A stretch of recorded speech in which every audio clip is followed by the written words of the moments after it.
हरे कृष्णा। सभी भक्तों का स्वागत है आज की भगवद गीता क्लास में।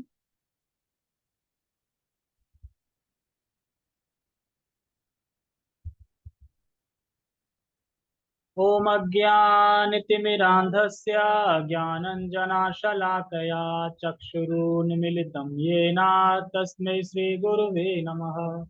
श्रीचैतन्यमनोभीष्टं स्थापितं येन भूतले स्वयं रूपः कदा मह्यं ददाति स्वपदान्तिकम्। वन्देऽहं श्रीगुरो श्रीयुतापदकमलं श्रीगुरून् वैष्णवांश श्रीरूपं साग्रजातं सहगणरघुनाथान्वितं तं सजीवं साधुवेतं सावधूतं परिजनसहितं कृष्णचैतन्यदेवं श्रीराधा कृष्णपादान् सहगणललिता श्रीविशाखाद्विषां च। हे कृष्ण करुणा सिंधु दीनबंधु जगतपते गोपेश गोपिका कांता राधा कांता नमस्ते। तप्त कांचन गौरांगी राधे वृंदावनेश्वरी वृषभानुसुते देवी प्रणमामि हरिप्रिये। वाञ्छाकल्पतरुभ्यश्च कृपा सिन्धुभ्यैव च पतितानां पावनेभ्यो वैष्णवेभ्यो नमो नमः। जय श्री कृष्ण चैतन्य प्रभु नित्यानंद श्री अद्वैत गदाधर श्रीवासादि गौर भक्त वृंद। हरे कृष्णा कृष्णा कृष्णा हरे हरे हरे राम राम राम हरे हरे। रामाय रामभद्राय रामचंद्राय वेदसे रघुनाथाय नाथाय सीताया पते नमः। नमः ओम विष्णुपादाय कृष्णपृष्ठाय भूतले श्रीमते भक्तिवेदांत स्वामिनि इति नामिने। नमस्ते सारस्वते देवे गौरवाणी प्रचारिणे निर्विशेष शून्यवादी पश्चात देशतारिणे। हरे कृष्णा।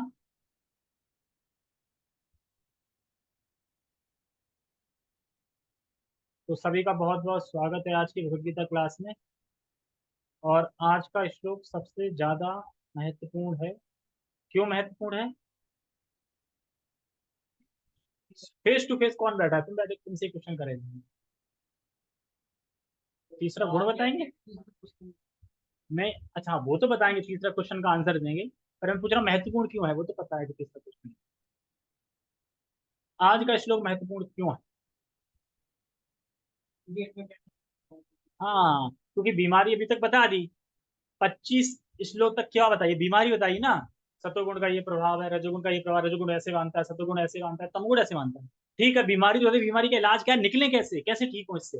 तो ठीक होना इसी में है। देखो, इस श्लोक को ध्यानपूर्वक सुनना पड़ेगा और इस श्लोक के हिसाब से ध्यानपूर्वक अपनी साधना करनी होगी। और सबसे ज्यादा मेन इंपोर्टेंट है, भगवान जो बोल रहे हैं, गुरु जो बोल रहे हैं, उसकी आज्ञा का पालन कर, तो ही हम 3 गुणों से पार जा सकते हैं। वरना तुम पूरी जिंदगी कृष्ण की आरती करते रही हो, पूरी जिंदगी तुलसी माता मतलब तुलसी धारण कर रखी है, कंठी माला कर रखी है, सब कुछ कर रखा है, लेकिन गुरु की इंस्ट्रक्शन फॉलो नहीं की है, उनकी आज्ञा का पालन नहीं किया है, तो तीनों गुणों से कभी पार नहीं जा सकते। काफी काफी साल निकल जाएंगे, पर तुम्हारा चाय भी चलती रहेगी, लहसुन प्याज भी चलता रहेगा, सब चलता रहेगा। मैं ये नहीं कह रहा हूँ कि इस्कॉन में चल रहा है, लेकिन इस्कॉन से अलग बहुत ऐसी संस्था है जिसमें पूजा तो कृष्ण की ही होती है, लेकिन प्याज लहसुन भी चल रहा है, चाय भी चल रही है, सब चल रहा है। क्यों? क्योंकि अपने मनमाने से चल रहे हैं ना, इंस्ट्रक्शन को फॉलो नहीं कर रहे हैं, भगवत गीता भगवान जो कह रहे हैं वो फॉलो नहीं कर रहे हैं, तो तीनों गुणों से ऊपर नहीं जा पा रहे हैं। तीनों गुणों में ही रहे। तीनों गुणों से ऊपर कैसे जाना है हमको? क्योंकि जाना है ना, कि नहीं जाना है, यही 3 गुणों में ही रहना है। जाना है कि नहीं जाना है? जाना है। तो फिर ये करना पड़ेगा। सबसे पहले गुरु की इंस्ट्रक्शन है, उसको फॉलो करना पड़ेगा। जिसके भी अंडर में आप भक्ति कर रहे हैं, जो भी आपके शिक्षा गुरु हैं, जो भी दीक्षा गुरु हैं, वो जो बोल रहे हैं उनकी बात को यथावत स्वीकार करना और मानना। जैसे प्रभु जी एग्जाम्पल बता रहे थे, प्रभु जी थे तो उन्होंने दाढ़ी बड़ी बड़ी कर रखी थी, तो उन्होंने बोला कि दाढ़ी हटा दो, साफ कर दो, मूछे मतलब हटा दो। तो कह रहे नहीं नहीं, मैं तो शुरू से रखता आया हूँ। तो हमने तो सुना है, दूसरे प्रभु जी बता रहे थे रख सकते हैं, कोई दिक्कत नहीं है, बाल मूछे रख सकते हैं, ऐसी कोई दिक्कत। तो वो होगा गुणों से पार हो? उसने एक्सक्यूज दे दिया ना। गुरु ने जो बोला वो नहीं माना ना। तो वही है, गुरु जो भी भले साधारण बातें लग सकती छोटी छोटी, कि नहाना चाहिए प्रभु जी, देखो छुट्टियां रखनी चाहिए प्रभु जी ने अगर बोल दिए, तो छोटी छोटी बातें लग रही हैं, लेकिन इन इन छोटी छोटी बातें हम स्वीकार करेंगे और इंस्ट्रक्शन को मानेंगे, इसी से हम गुणों से पार। तो गुणों से पार जाने का मतलब है गुरु के इंस्ट्रक्शन को फॉलो करना, यानी भगवान के, क्योंकि भगवान का जो परंपरागत जो गुरु होते हैं वो वही चीज बताते हैं जो कृष्ण बोलना चाह रहे हैं। ठीक है, तो यानी इंस्ट्रक्शन को हमें फॉलो करना है, हमें अपना नहीं देखना है कि हमें अच्छा लगे कि नहीं लगे। जैसे बता रहे थे कि उसमें उनके ग्रुप में एक फौजी थे, और फौजी थे वो ऐसे मूंछ रखते थे ऐसे करके। ठीक है, क्या बोलते हैं फौजी को, बोलते हैं जो है कर्नल, हाँ कर्नल ऐसी। लेकिन उन्होंने बोला एक बार तो एक बार, अगली बार क्लास में देखा था मुझे साहब। ये होता है ना कि जो बोला वो तुरंत माना। ठीक है, तो पहले हम श्लोक को समझा देते हैं कि इसकी लिंक क्या है। तो आज तक हमने चर्चा करी, लेकिन ये बहुत महत्वपूर्ण चर्चा है, क्योंकि अभी तक हमने जो चर्चा करी वो बंधन में क्या, किस किस चीज से हम बंधन में बंधते हैं, इस सब की चर्चा हुई। लक्षण क्या थे, जो गुणातीत हो गया है उसका आचरण क्या है, वो तो उसका है ना कि जो हो गया है, हम तो नहीं हुए ना, तो हम कैसे हों। तो बहुत महत्वपूर्ण श्लोक है। तो यहाँ भगवान बता रहे हैं कि कैसे व्यक्ति गुणातीत हो सकता है, किस प्रकार से जो साधन बताया जा रहा है वह उस व्यक्ति के लिए नहीं है जो गुणातीत है। किसके लिए है, जो गुणातीत नहीं है। यानी ये जो साधन बताया जा रहा है ना, इसमें मैंने पता साधन, साधन क्या है, अव्यभिचारेण।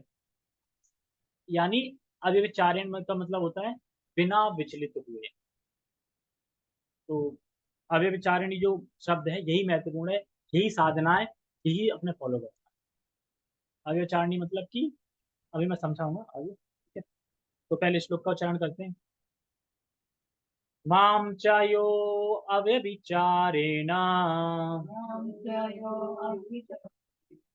भक्ति योगे न सेवते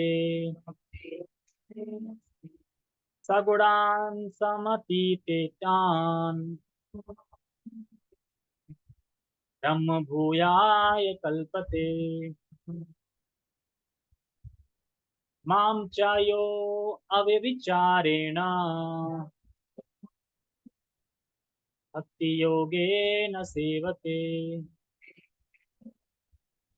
सगुणान् समतीते तान् ब्रह्म भूयाय कल्पते। माम, माम मतलब मेरे, कहाँ पे आ गई फिर ऊपर देखो। हाँ, माम माने मेरा, मेरे प्रति, या मेरे, मेरे प्रति। माम च यो अव्यभिचारेण, मेरे प्रति जो व्यक्ति, मेरे प्रति जो व्यक्ति बिना विचलित हुए, मेरे प्रति यानी मेरे प्रति मतलब भगवान के प्रति कोई समर्पण हो रहा है, सेवा कर रहा है, माला कर रहा है, जो कुछ भी कर रहा है, तो बिना विचलित हुए। ठीक है, तो अव्यभिचारेण मतलब बिना विचलित हुए, भक्ति योगे न सेवते, बिना विचलित हुए क्या करता है, भक्ति योग के द्वारा ही मेरी सेवा करता है। और सेवा में हमें लेना होगा गुरु का इंस्ट्रक्शन, मैन क्या लेना है, गुरु का इंस्ट्रक्शन। ये मैन लेना है कि गुरु जो बोल रहे हैं उसका यथावत स्वीकार करके उसका पालन करना, मतलब भक्ति योग से युक्त होके। ठीक है, तो भक्ति योग के द्वारा ही मेरी जो सेवा करता है, यानी मामचा यो अव्य विचारेण भक्ति योग न सेवते, यानी जो बिना विचलित हुए, बिना विचलित हुए भक्ति योग के द्वारा मेरी सेवा करता है, तो क्या होता है, वह व्यक्ति गुणों से सम्यक रूप से पार कर जाता है, गुणों को सम्यक रूप से पार कर जाता है। यानी सगुणाना सगुणान समतीतेतान ब्रह्म भूयाय कल्पते, और वह ब्रह्म को प्राप्त होता है।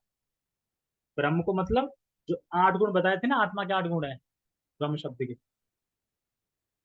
इसलिए आत्मा को भी ब्रह्म कहा जाता है, क्योंकि उसमें 8 गुण होते हैं, इसलिए आत्मा को ब्रह्म कहा जाता है।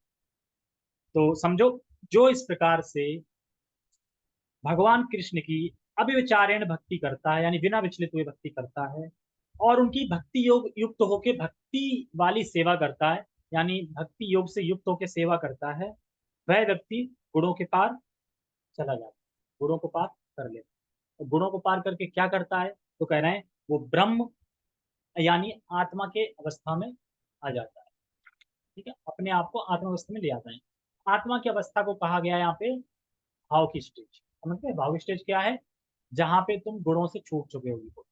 बाकी जितने पीछे स्टेज हैं उसमें गुण हैं थोड़े थोड़े, लेकिन इस स्टेज पे गुण खत्म, यानी एकदम ब्रह्म भूता है कल्प, है ना।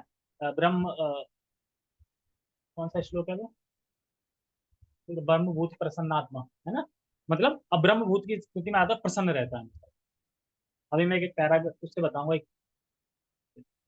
कुछ बना के और चित्र बना के कुछ उससे समझाऊंगा कि किस स्टेज पे है, कहाँ पे क्या है और कहाँ पे जाता है, तो ये कहाँ तक जा रहा है। मतलब हम इस स्थिति पहुंच जाएंगे और पहुंचेंगे अगर हम गुरु के इंस्ट्रक्शन से फॉलो करते रहेंगे और भक्ति योग से युक्त रहेंगे और सेवा करते रहेंगे, तो हम इस स्टेज पे पहुंचेंगे। कौन से? ब्रह्म भुआए कल्पते, इस स्टेज पे हम पहुंच जाएंगे, यानी ब्रह्मता को, स्तर को हम पार कर जाते हैं। अब यहाँ पे एक शब्द दिख रहा होगा, चा।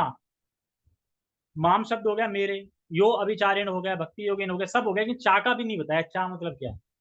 तो चा में यहाँ पे बता रहे हैं, यहाँ पे चा शब्द है, इसका अर्थ है भगवान के अलावा, भगवान के अलावा और किसी की भी सेवा करेगा तो यह प्रभाव नहीं आएगा। यानी अगर वह भगवान को छोड़ के बाकी किसी की भी सेवा में लगा है, वो गुणों से पार नहीं जाएगा। मतलब किसी भी देवता की भक्ति कर रहा है, पूजा कर रहा है, पूजा पाठ कर रहा है, सब कुछ कर रहा है, लेकिन गुणों से पार नहीं जाएगा। यानी देवता इत्यादि की पूजा करेगा तो गुण से मुक्त नहीं हो जाएगा, गुण से मुक्त हो जाएगा देवता की पूजा करने से नहीं हो। तो भगवान कह रहे हैं माम, यानी मेरी। हाँ। और यहाँ पे दूसरा बता रहे हैं, एक पॉइंट बता रहे हैं, भगवान की सेवा करने से ही हम गुणों से मुक्त होंगे। और जो अव्यभिचारिणी रूप से भगवान कृष्ण की सेवा कर रहा है, अव्यभिचारिणी शब्द को ढंग से समझना होगा, अभी मैं बताऊंगा कि कैसे समझेंगे एकदम डीपली उसको।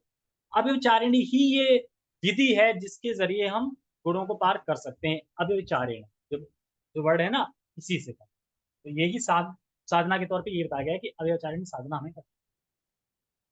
तो भगवान कृष्ण की सेवा कर रहा है कोई, अव्यभिचारिणी रूप से भगवान की सेवा कर रहा है, तो वह निश्चित रूप से गुणों से मुक्त, यानी निश्चित रूप से, कोई शक नहीं है, कोई उसमें रुकावट नहीं है, निश्चित रूप से होगा अगर वो है अव्यभिचारेण भक्ति कर रहा है। ये रास्ता है, साधन है। अव्यभिचारेण मतलब ये साधन है। इस साधन को पकड़ के, इस साधन पे बैठ के, इस साधन को प्रयोग करके, उपयोग करके, इस साधन से हमें साध्य के पास। साध्य क्या है? ठीक है, तुम बताओ, साध्य साधन किसे कहते हैं? साध्य साधन क्या है? इजी सवाल है बिल्कुल।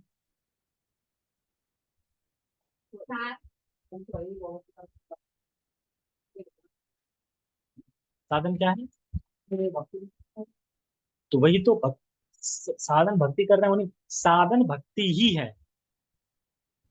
साधन भक्ति ही लेना है, ऐसा नहीं है कि मैं कर्म कांड करके, ज्ञान मार्ग करके, कुछ और रास्ते से जल्दी फास्ट पहुंच जाऊंगा। यार मान लो कि मुझ पर कोई वैष्णव अपराध हो गए, अब मैं वैष्णव अपराध खत्म करने के लिए मैं कहीं जाऊं, हाथ दिखाऊं, मैं कैसे कर सकता हूं? मैं 4 शनिवार को चोले चढ़ाऊंगा, ये करूंगा तो मेरे अपराध कम हो जाएंगे। तो ये क्या है? ये साधन अलग हो गए। साधन मतलब कि अपराध भी हो गए तो किससे ठीक होंगे? भक्ति से ही। मतलब भक्ति ही करनी है। एक भक्त होता है वो सिर्फ भक्ति करता है, कुछ नहीं सोचता, चाहे वह गिर पड़ा है, चाहे कितने अपराध हो गए, पर करता भक्ति, मतलब भक्ति ही करनी है। भक्ति से ही सब कुछ दूर हो सकता है। भक्ति इतनी शक्तिशाली है कि वह साधे तक पहुंचा देगी तुम्हें, और कोई रास्ता नहीं।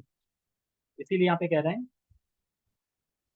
कि निश्चित रूप से गुणों से मुक्त होगा, इसमें कोई संदेह नहीं। जैसे यहाँ पे अवधारणा, अवधारणा 2 प्रकार की बताई गई है। निश्चित अवधारणा की निश्चितता 2 प्रकार से बताई गई है। एक तो भगवान कृष्ण से अर्थ है विष्णु, राम, नरसिंह, वामन, या और भी विष्णु तत्व। अगर इनकी भी दृढ़ता से बिना विचलित हुए सेवा कर रहा है, तो इससे जो है गुणों के पार, क्योंकि विष्णु और कृष्ण में तत्व का कोई भेद नहीं है, वो अभिन्न है, एक ही है। मान लो कोई महाविष्णु के प्रति कर रहा है, कोई विष्णु कर रहा है, कोई राम के प्रति कर रहा है, कोई नरसिंह भगवान के प्रति कर रहा है, कोई वामन के प्रति कर रहा है, तो ये सब क्या है? कोई बलराम के प्रति कर रहा है, भगवान के अवतार मतलब विष्णु तत्व है। सब विष्णु तत्व की बात हो रही, खाली विष्णु तत्व पे भी कोई अगर श्रद्धा से कर रहा है, दृढ़ता से, तो वह कर सकता है, मतलब 3 गुणों को पार कर देगा, इसके अलावा नहीं। प्रथम अवतार तो बलराम ही है ना।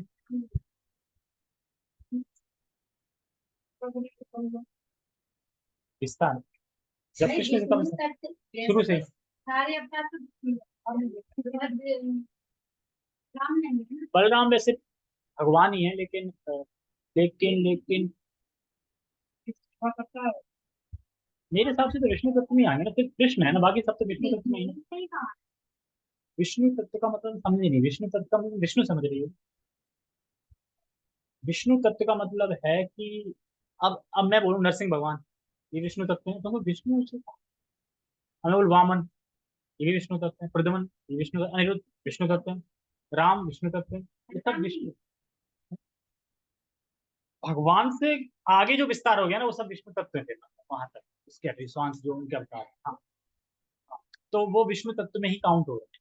अब विष्णु तत्व में ये नहीं आ रहा है, जैसे कि अब हम बोले कि जो राम के उसमें कौन आए थे, परशुराम, परशुराम विष्णु तत्व में आ रहे हैं, वो शक्ति सत्य अवतार में, ठीक है? नारद विष्णु तत्व में नहीं आ रहे। विष्णु तत्व की बात होती है, विष्णु तत्व में जैसे तीनों विष्णु हो गए, हृदय में बैठे वो विष्णु हो गए, राम विष्णु तत्व में आएंगे राम, ठीक है, और नरसिंह भगवान विष्णु तत्व में आएंगे, और बरा विष्णु तत्व में आएंगे, और वामन, हम मत्स्य अवतार, ये सब विष्णु तत्व में। तो इन सब के प्रति अगर हम आ सकते हैं और दृढ़ता से कर रहे हैं तो गुणों के पार इससे भी होते हैं, ठीक है। ये कहना मतलब ये इसमें आए। तो अवधारणा निश्चित दो प्रकार की है, नाम नरसिंह विष्णु नारायण आदि। अब समझो इसको शब्द को, अब यदि चारेण इस शब्द को समझो, कोई भेद नहीं ना, अभिन्न बोल तो रहे ना। अभिन्न का मतलब क्या है, अलग नहीं है, वो भी भगवान है, बलराम भी भगवान है, विष्णु भी भगवान है, जैसे शिव विष्णु तत्व में नहीं आते, अब कहाँ से आए। ब्रह्मा भी विष्णु तत्व में आते हैं, गुणावतार है, विष्णु तत्व की बात है, ठीक है। अब कोई बोले ये तो सही है, फिर हम ब्रह्मा की करके पार हो जाए गुण, ब्रह्मा खुद ही रजोगुण में, तो कहाँ से पार करें। अव्यभिचारिणी जो शब्द है, अव्यभिचारेण शब्द जो है, इसको समझो क्या है। ये क्या है, भगवान कृष्ण की सेवा के अलावा और किसी देवी देवता की पूजा नहीं करता। भगवान क्या बोल रहे हैं, अव्यभिचारेण बोल रहे हैं ना, यानी हम कैसे मुक्त होंगे, तो भगवान ने बोल दिया अव्यभिचारेण, भक्ति करो, इससे मुक्त हो जाओगे गुणों से। तो क्या है, भगवान कृष्ण के अलावा और किसी देवी देवता की पूजा नहीं करनी, नंबर वन पर, ठीक है। जैसे एक होता है व्यभिचार, और ये होता है अव्यभिचार। एक व्यभिचार होता है, एक अव्यभिचार होता है। व्यभिचार होता है मतलब गलत, गलत मतलब कि उल्टा सीधा काम करना, अ, अपने स्त्री को छोड़ के किसी दूसरी स्त्री के संग करना, तो ये व्यभिचारण हो गया, मतलब कि गलत, गलत हो गया। तो व्यभिचार मतलब गलत होता है। तो यहाँ क्या है, अव्यभिचारेण मतलब सही, सही आ रहा है। तो यानी एक तो हो गया साधन की दृष्टि से कि किसी और देवी देवता की पूजा नहीं करता, ये अव्यभिचारिणी में आ गया, क्योंकि आ लग गया ना, आ मतलब सही होता है। अगर यहाँ पे सिर्फ व्यभिचारिण होता तो फिर गलत सलत होता था, ठीक है, लेकिन आ लग गया है तो सही। जैसे कि मेरे को मृत्यु, और मैं बोलूँ अमृत्यु, मतलब अमृत्यु मतलब मृत्यु नहीं होगी, मृत्यु मतलब मृत्यु होगी, उसी तरीके से आ लग गया है। तो इसके दो पॉइंट बता रहे हैं, एक तो हो गया कि साधन की दृष्टि से किसी और देवी देवता की पूजा नहीं करता। कैसे, जैसे कि भाई कर्म योग, ज्ञान योग, अष्टांग योग, ध्यान योग, इनका आश्रय नहीं लेता, ठीक है, कि मैं इनका आश्रय लेता हूँ तो इससे मैं प्राप्त कर लूंगा जल्दी, तो इनका आश्रय नहीं लेता, वो सिर्फ कृष्ण का ही आश्रय है। एक तो ये हो गया अविचारण पहला, ठीक है। और साधन दृष्टि से हो सकता है। और दूसरा है कि,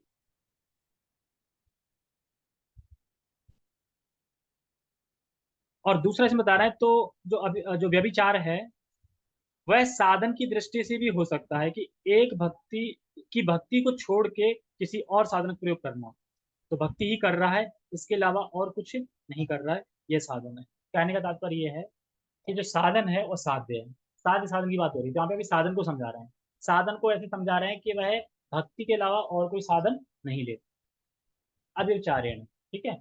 भक्ति के अलावा मतलब और कोई साधन नहीं लेता। जैसे कि हमें वृंदावन जाना है, तो हम सीधा ट्रेन में बैठेंगे और वृंदावन पहुंच जाए। बीच में हो सकता है बहुत सारी रुकावट आ जाए, कि ट्रेन रुक जाए, या अच्छा वातावरण दिख जाए, या कहीं कुछ खाने का मन कर रहा है वहां उतर गए हैं, कि पहुंच जाएंगे अब जाते रहेंगे, नहीं, उसका सीधा फोकस रहता है साधन मतलब कृष्ण की भक्ति, इसके अलावा और कुछ नहीं। अब बोले भक्ति मतलब क्या, भक्ति, भक्ति क्या होती है भाई, नाम जप, भक्तों का संग, ठीक है, श्रवण, भगवान की सेवा, ये सब क्या है भक्ति, तो इसी का साधन लेता है, मतलब यही चीज करेगा बस, और कुछ नहीं, और किसी देवी अदर देवी देवता को नहीं, ठीक है, और ना किसी इस हिसाब से। और दूसरा है कि साधन तो ले लिया भक्ति, अब साध्य क्या है, साध्य भी क्या है, कृष्ण ही है। तो साध्य भी कृष्ण ही है। अब ये नहीं है कि कृष्ण तो है, लेकिन ऊपर मोटिव क्या है, मतलब कि मैं कृष्ण की भक्ति तो कर रहा हूँ, साध्य भी, साधन भी भक्ति है और साध्य भी कृष्ण है, लेकिन मैं ये इसलिए कृष्ण के पास जाना चाहता हूँ ताकि मुझे भोग प्राप्त हो, ताकि मैं कुछ बन जाऊं, मैं कुछ सोच रहा था वो मेरा पूरा हो जाए। तो फिर ये क्या हो गया, ये अलग साध्य गलत हो गया। तो कह रहे नहीं, कोई भोग की अभिलाषा नहीं है, बिना भोग के, भोग के लिए नहीं जाता, अपितु भगवान के चरणों में शुद्ध प्रेम प्राप्त करने के लिए भक्ति करता है। तो ये हो गया साधन साध्य दोनों हो गए, और इसी को बोलते हैं अव्यभिचार्य। समझ गए, भगवान ने बोला अव्यभिचारण होना चाहिए बिना विचलित हुए, ठीक है, बिना विचलित हुए अव्यभिचारण होना चाहिए। अव्यभिचारण मतलब कि भक्ति कर रहा है, साधन क्या है, भक्ति है, साध्य क्या है, भक्ति, लेकिन क्या, कृष्ण के चरणों का प्रेम, कुछ चाहिए नहीं उसके बदले कुछ। और जो अभिविचारण शब्द है, ये पहले से ही गुणातीत होता है, मतलब जो लोग प्रेम के लेवल पे पहुंच गए ना, उस पे काउंट होता है। लेकिन अभिचारण को यहाँ पे समझा रहे हैं साधना भक्ति के, क्योंकि अब हम साधना भक्ति करते हैं। क्या बात करते हैं, साधना भक्ति, जो गुरु द्वारा, इंस्ट्रक्शन द्वारा, भगवत गीता द्वारा जो हमें साधना दी जा रही है, हम उस साधना के द्वारा भक्ति करते हैं, क्योंकि अभी हम ऊपर तो कर नहीं पाएंगे क्योंकि हम गुणों में फंसे हैं। और जैसे ही हम गुणातीत हो जाएंगे, वैसे अभिचारण ओरिजिनल फॉर्म में आ जाएगी, यानी प्रेम, प्रेम में आ जाएगी और चलेगी यही लास्ट तक। तो अब ये विचारण, ये इसमें दिया भी है नीचे समझाने के लिए कि क्या करना है, कैसे करना है, सब कुछ तो उसको पढ़ लेंगे तो समझ में। तो अभी तक क्लियर हो गया ये अब ये विचारण क्या है। भगवान ने बोला है, क्वेश्चन किया था अर्जुन ने कि हम कैसे गुणों से मुक्त हो सकते हैं, तो भगवान ने बोल दिया माम, मतलब जो मेरी, अब ये विचारण भक्ति योग में सेवता। अब विचारण मतलब जिसका साधन भी भक्ति है, साध्य भी भक्ति है, और वह भक्ति योग से युक्त होके मेरे गुरु की और मेरी सेवा करता है, तो ऐसा व्यक्ति गुणों से पार हो जाता है। और गुणों से पार होके क्या है, ब्रह्मभूताय कल्पते, यानी ब्रह्मभूत की अवस्था में। इतना बता, समझ में आ गया, रास्ता क्या समझ में आ गया, क्वेश्चन का आंसर क्या है बताओ।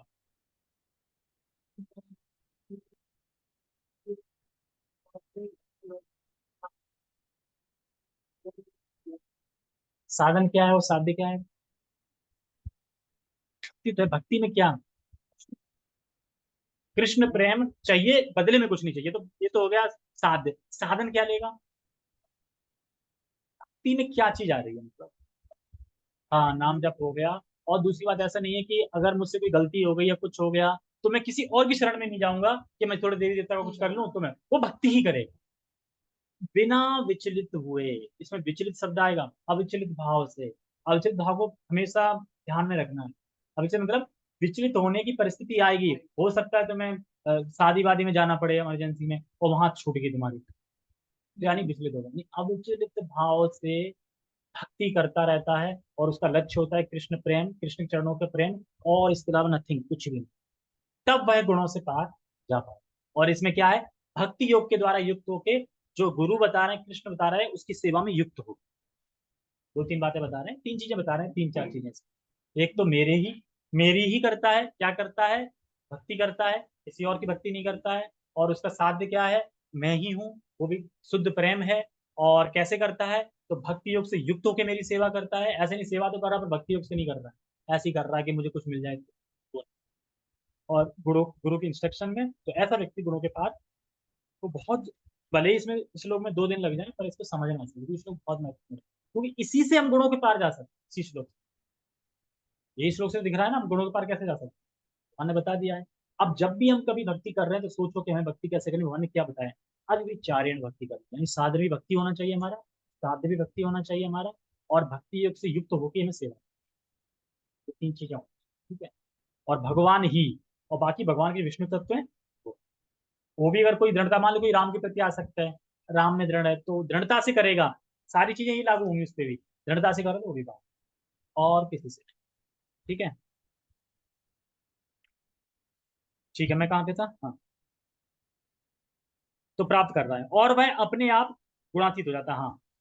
अब ये नहीं है कि मैं भक्ति कर रहा हूँ और साथ ही भगवान का वो है, अब मैं भी सोच रहा है मैं गुणा से पार होना है, मुझे मुझे करना है, ऐसा भी नहीं, वो कुछ सोचता नहीं है, गुणातीत अपने आप हो जाएगा वो, अपने आप, वो खाली उसका मन का रहता है, भक्ति करनी है, भगवान को प्राप्त करना, भगवान कृष्ण का चरणों का प्रेम चाहिए, भगवान की सेवा करनी है, बस गुरु की सेवा करनी है, भगवान की सेवा करनी है। कुछ नहीं सोचता कि मुझे गुणों से पार कब जाऊंगा, मुझे ये गुण प्रेरित कर रहे हैं, मुझे गुण डिस्टर्ब कर रहे हैं, रजोगुण तमोगुण सता रहे हैं, सब कुछ नहीं, वो सिर्फ भक्ति कर। क्योंकि गुण तो भगवान बता रहे हैं आते रहेंगे, ये तो चित्त में आते रहेंगे, लेकिन हमें क्या करना है, भक्ति करनी है, उनको छोड़ो, भक्ति करनी है। जैसे करते करते गुणातीत हो जाएंगे, तो यहाँ पे बता रहे हैं, और वह अपने आप गुणातीत हो जाता है। वह गुणातीत होने के लिए भी भक्ति नहीं कर रहा है वो, मैं इसलिए भक्ति नहीं कर रहा हूँ गुणातीत हो जाऊं, भक्ति किस लिए कर रहा हूँ, भगवान के कृष्ण के चरणों का प्रेम, अपने आप हो जाता है। तो दोनों ही व्यभिचार से साधन साध्य, अव्यभिचार से साधन साध्य, इन ही दोनों से ही रहता रहता है, यानी कृष्ण की सेवा कर रहा है। तो व्यभिचार से वो रहता रहता है, व्यभिचार मतलब होता है ना गलत, अव्यभिचार मतलब सही, तो व्यभिचार से वह रहता रहता है दोनों से, ताकि भगवान में अपना नित्य संबंध, जो भगवान से अपना नित्य संबंध है वो जागृत हो सके, और जागृत होकर अपने आप ही गुणों को पार कर जाए। क्योंकि हमारे अंदर नित्य भगवान का प्रेम ढका हुआ है, बस उसे जागृत करना है और तुम गुणातीत हो जाए। ठीक है, समझ में आ गया? पता नहीं, मैं समझा नहीं पाया। टेक्स्ट, जो समस्त परिस्थितियों में अवचलित भाव से पूर्ण भक्ति में प्रवृत्त होता है, वह तुरंत ही प्रकृति के गुणों को लांघ जाता है और इस प्रकार ब्रह्म के स्तर तक पहुंच जा। देखो, समस्त, क्या लिखा था इसमें, समस्त परिस्थितियों, लिखा है जो समस्त परिस्थिति, यानी सुख दुख, लाभ हानि, यश अपवस अपयश, मान अपमान, जो पीछे बताए थे ना अभी गुण लक्षण बताए थे, ये सभी आएंगे। और पीछे बताए थे और श्लोक में जिसमें अमानित्वम, आर्जवम, बहुत सारा बताया था, वो सब आएंगे। यानी ये लोग जो लक्षण बताए गए हैं, उनको देख के भी वह कृष्ण की भक्ति में दृढ़ रहता है। यानी ये जो सारे लक्षण हैं ये आएंगे, फिर भी इनको देखते हुए वह भक्ति में लगा। देख रहा है कि ये लोग मेरा अपमान कर रहे हैं, फिर भी भक्ति में लगा। देख रहा है कि मुझे दुख आ रहा है, फिर भी भक्ति में लगा। इसी को बोलते हैं अविचारेण भक्ति, यानी बिना विचलित हुए। और साधन क्या है, भक्ति, साध्य क्या है, भक्ति। अब समझ में आ गया और क्लियर कि ये चीजें आएंगी, ये चीजें आएंगी, फिर भी मैं उसी में डटे रहना, तो ही गुणों से पार, नहीं तो नहीं जा। जैसे कि प्रभु जी ने बोला, अपना थोड़ा मंदिर आ जाकर सेवा कर लिया करो। अब बोला है तो करना है, अगर हम उनको गुरु मानते हैं, इंस्ट्रक्शन नहीं करेंगे तो गुणों से पार कभी नहीं जाता। तुम चाहे भले ही कितने भी फॉलोवर बना लो, कितने भी ऊंचे बन जाओ, राधा कृष्ण के उसमें डूब जाओ, बाह्य आवरण से कुछ भी कर लो, पर गुणों से पार नहीं। गुणों से पार तभी जा सकते हैं जो भक्ति योग से युक्त होकर सेवा में लगा। सेवा क्या होती है, सेवा मतलब जो गुरु बोल रहे हैं उनको करना, वही सेवा है। भगवान तो आके नहीं बोलेंगे ना ये करो मेरे लिए, बोलेंगे क्या कभी आप? बताओ, भगवान बोलेगा तो कौन बोलेगा? गुरु बोले तो वही करना है, तो वही भगवान की आज्ञा है। क्या? गुरु, गुरु गुरु उसी से ही बोलेंगे जो कर सकता है, नहीं तो फिर गुरु कैसे बताओ? गुरु ऐसे, मान लो तुम्हारे पास टाइम नहीं होगा, ठीक है, जो भी होगा प्रॉब्लम होगा, तो कोई दूसरी सेवा दे देंगे वो।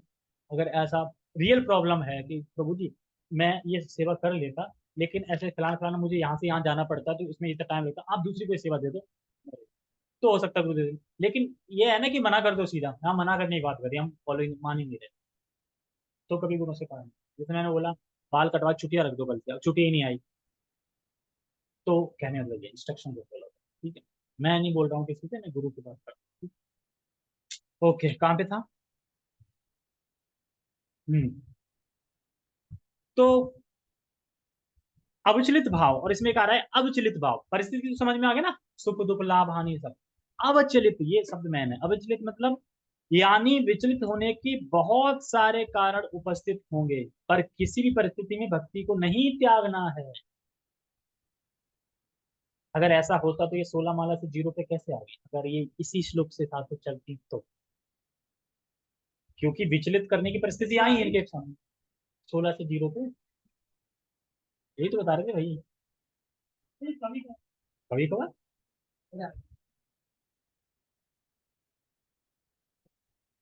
बहुत बड़ा जीवन है। ठीक है, जीवन बहुत बड़ा नहीं है, जीवन बहुत छोटा है। जो उन्नत भक्त हो जाते हैं ना, उन्हें ये शरीर भी बोझ लगने लगता है, इस शरीर को नहलाना खाना खिलाना, सोचते हैं अरे यार टाइम जा रहा बर्बाद, नहलाने धोने में भी। ठीक है, हम इसको पूरा तो नहीं कर पाएंगे श्लोक को, तो हम इसको कल पार्ट 2 में करेंगे, लेकिन अभी मैं टेक्स्ट पूरा खत्म कर दूं। ठीक है। और इसमें क्या कह रहे हैं, और इसमें कह रहे हैं पूर्ण भक्ति। पूर्ण भक्ति का मतलब क्या है? आदि भक्ति नहीं बोल रहे हैं, देखो ये श्लोक बहुत हैवी है, इसे कम मत समझना। क्या बोल रहे हैं? समस्त परिस्थितियों में अविचलित भाव से पूर्ण भक्ति में प्रवृत्त होना है, तो तुम गुणों के पार जाओ। समझ गए? पूर्ण भक्ति का मतलब है जो गुरु ने दीक्षा हो गई, और गुरु का इंस्ट्रक्शन क्या है? 4 नियम का पालन, 16 माला का जप, ये तो होना ही होना। और पूर्ण भक्ति होती है मन से, वचन से, कर्मों से कृष्ण की ही सेवा कर। ऐसा बहुत बार नहीं होता कि मन से नहीं कर रहे हैं। मान लो मन से कर रहे हैं, तो मन हमेशा कहाँ जाएगा फिर? कृष्ण में। वचन से हमेशा सेवा करते तो वचन कहाँ जाएंगे हमेशा? मुंह से क्या बोले हमेशा? कृष्ण। और कर्म कर रहे हैं तो कर्मों से करने तो कर्म कहाँ कहाँ करोगे? कृष्ण। यानी 24 घंटे में कोई 1 मिनट भी है जो तुम माया की तरफ सोच लो, नहीं ना। यही पूर्ण भक्ति। तब गुणों से पार जा पाओगे, क्योंकि गुण भगवान के क्या है? भगवान 7:14 में क्या बोलते हैं? हम्म, है 7:14 है? कौन सा है? माया कौन सा श्लोक स्टार्टिंग से कैसे गुरु? हाँ, देवी ऐसा गुणमयी मम माया दुरत्या माम एव भजन्ते माया मिताम तरन्ते। मेरी जो 3 प्रकृति गुणों की जो माया है ना, वो दुरत्या यानी बहुत कठिन है उसको पार कर पाना, लेकिन जो मेरी शरण में आ जाता है वो तुरंत पार कर जाता है। ये लिंक है ऐसे श्लोक से। कैसे पार करेंगे? भगवान की शरण में जाके। अब भगवान की शरण में तो चले गए, लेकिन गीता का कोई श्लोक नहीं पढ़ रहे हैं, माला हो नहीं रही, कुछ नहीं है, तो शरण में गए फिर कहाँ गए शरण? फिर तो हम किसके शरण में गए? अपनी सुविधा से बताते हैं ना। बहुत से जो बड़े बड़े बिजनेस लोग होते हैं जो अपने आप को स्वतंत्र मानते हो, मैं करता हूँ, लेकिन वो अपनी जीवा के दास हैं। जीवा जब बोलती है सिगरेट लाओ, तो तुरंत सिगरेट पीने लगे, फूकने लगेंगे। जीवा ही तो बोल रही है ना सिगरेट चाहिए मुझे, तो सिगरेट ला दो। अपने जीवा के दास है।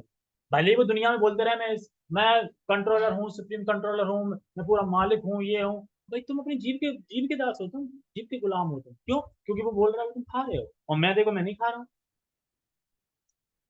तो कौन फिर कौन बड़ा हुआ बताओ? वो बिजनेसमैन ही है जो नॉर्मल जो भक्त है वो। इसीलिए। ठीक है। तो हम एक एक उससे डायमोग्राफ से समझते हैं इसको। हाँ। अभी अरे कहाँ जाते हैं? तो पूर्ण भक्ति मतलब मन वाणी वचन कर्मों से कृष्ण की सेवा। ठीक है। और इसमें कह रहे हैं कि लास्ट में कह रहे हैं ब्रह्म के, और फिर क्या होता है? प्रकृति गुणों को लांग जाता है, और लांगने के बाद इस प्रकार ब्रह्म के इस तक पहुंच जाता है। शिवदयाल प्रभु ध्यान से सुनो, ये श्लोक इसी से हम पार जा सकते हैं। इसी श्लोक को फॉलो करेंगे, पार जाएंगे। और ब्रह्म के स्तर पे पहुंच गए ना, तो ये लगेगा मैं कहाँ कचड़े में जी रहा था। जैसे कि हम जब बचपन में थे तो हमने कभी स्वीट्स नहीं खाए थे अच्छे, मान लो किसी ने आके स्वीट दे दिया, रसगुल्ला बड़ा अच्छा होता है यार, ये सब इसके आगे सब फीके हैं, उससे अच्छा स्वीट्स मिल गया, और अरे ये तो बहुत अच्छा है। तो हमने अभी टेस्ट देखा ही कहाँ है आगे? हमने तो इन्हें देखा है ना, लेकिन जब ये टेस्ट मिलेगा ना तो कहेंगे अरे ये भी है, ये तो कुछ भी नहीं है। और इसी जीवन में रहते रहते जब गुणातीत हो जाते हैं ना, तो इतना सुख मिलता है, इतना सुख मिलता है कि 24-24 घंटे लगे रहेंगे। चैतन्य महाप्रभु देखे जहां देखो तहां मूर्छित हो जाते थे, यानी भक्ति भाव में दिखा रहे थे कि इस स्तर भाव की स्टेज। ठीक है। तो ब्रह्म के स्तर तक पहुंचना मतलब क्या है? ब्रह्म का स्तर क्या है भला? तो हम एक ब्रह्म का आत्मा के स्तर तो है, मतलब फील कैसा होता है वहां, क्या है वैसे? तो एक सेकंड। तो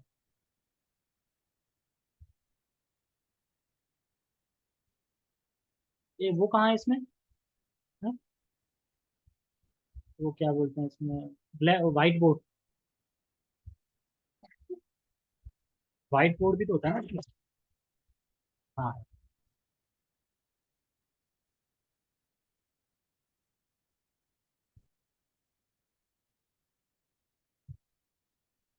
हरे कृष्णा।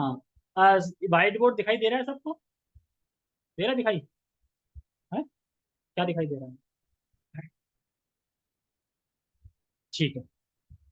तो अब हम कैसे समझ सकते हैं?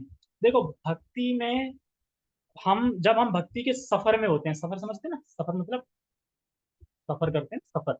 जब भक्ति के सफर में होते हैं, यानी भक्ति का सफर, तो भक्ति को सफर को कंपेयर करते हैं हम एक डायनाग्राफ से जो बनाते हैं इसमें। पेंसिल कहाँ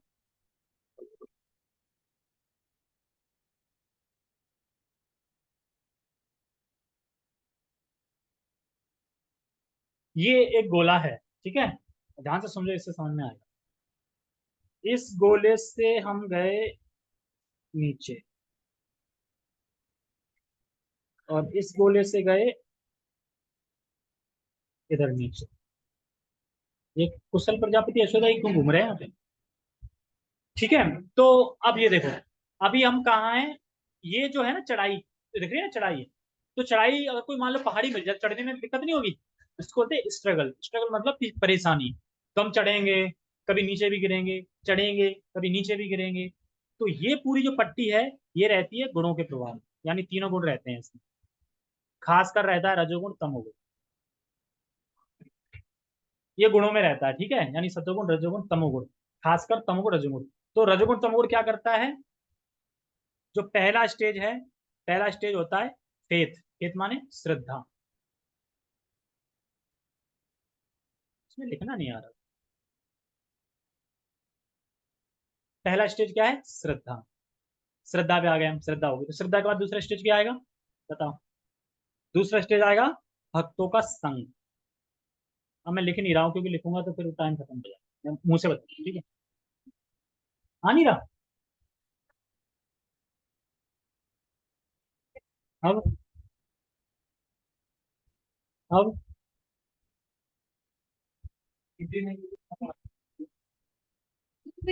कुछ नहीं दिखाना, फॉर्म दिखाना। सही तो है। समझ क्या आ रही है? अरे आ जाएंगे। दूसरा स्टेज हो गया भक्तों का संग। तीसरा स्टेज है भजन क्रिया, और भजन क्रिया के बाद आता है अनर्थ निवृत्ति।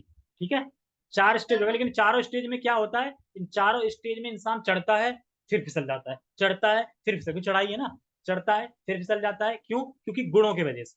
प्रकृति गुण जो गुण है ना, कभी अरे आनंद कर ले, मजा कर ले, कहाँ तो भक्ति में जा रहा है, आज मजा करते हैं हम, फिर नीचे आ गया।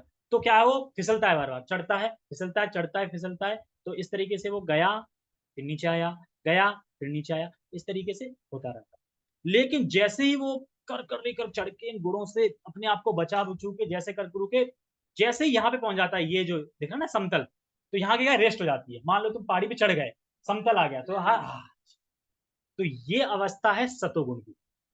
सतोगुण मतलब रजोगुण तमोगुण प्राय कम है, बिल्कुल कम है। और सतोगुण है जहाँ पे ध्यान लग रहा है, मन लग रहा है, भगवान में सब कुछ लग रहा है, ये सतोगुण हो गया। अब सतोगुण के बाद क्या आता है? इस सतोगुण में पहुंच गया, सतोगुण के बाद फिर इधर का रास्ता। तो सतोगुण से इधर जाने में दिक्कत होगी? वेरी इजी, तुरंत चले जाओ ना नीचे। ऊपर चढ़ने में दिक्कत होती है, नीचे उतरने में थोड़ी दिक्कत होती है, नीचे तुरंत आ जाओ। तो इसके बाद जो आता है, वो आता है रुचि। क्योंकि फिर जब मन लगने लगता है ना, इंद्रिया मन सब भगवान लगने लगता है, तो रुचि आ जाती है। और रुचि आती है तो फिर जल्दी जल्दी सब होता है। रुचि, और रुचि के बाद आती है आसक्ति, और आसक्ति बाद आता है भाव। तो ये जो भाव का स्टेज है, इस स्टेज पे ये पहुंच जाएगा, जो बोला है ना, ब्रह्म के स्तर पे, यानी इस स्टेज पहुंच जाएगा। और यहाँ इतना दिव्य आनंद है, परमानंद है यहाँ पे। यहाँ पे जो पहुंच जाएगा, वो ये देखेगा अरे मैं कहाँ फंसा था इन गुणों में। और यहाँ पे प्राय गुण सारे खत्म हो जाते हैं, ये प्रकृति गुण खत्म। रुचि पे भी थोड़ा थोड़ा रहता है, थोड़ा थोड़ा माइनर माइनर, कि हो सकता है रुचि पे भी गिर जाए, लेकिन भाव की स्टेज पे गुण खत्म। और भाव का नेक्स्ट स्टेज क्या है? प्रेम। तो समझ में आ गया? समझ? ब्रह्मभूत अवस्था नहीं दिखाई दिया कुछ? तो ये हम इस तरीके से समझ सकते हैं, ठीक है। तो अभी मैंने टेक्स्ट समझा दिया। कल हम क्या पढ़ेंगे? अभी टाइम है? नहीं, टाइम नहीं। तो कल हम पढ़ेंगे तात्पर्य, ठीक है। ओके, इसी श्लोक को पढ़ेंगे तात्पर्य, क्योंकि ये श्लोक अच्छा, मुझे अच्छा लगा। जगत गुरु शील प्रभुपाद की जय। श्रीमद् भगवद गीता की जय। निताय निताय गौर प्रेमानंदे। अरे भाभी कहाँ है शिवदयाल प्रभु?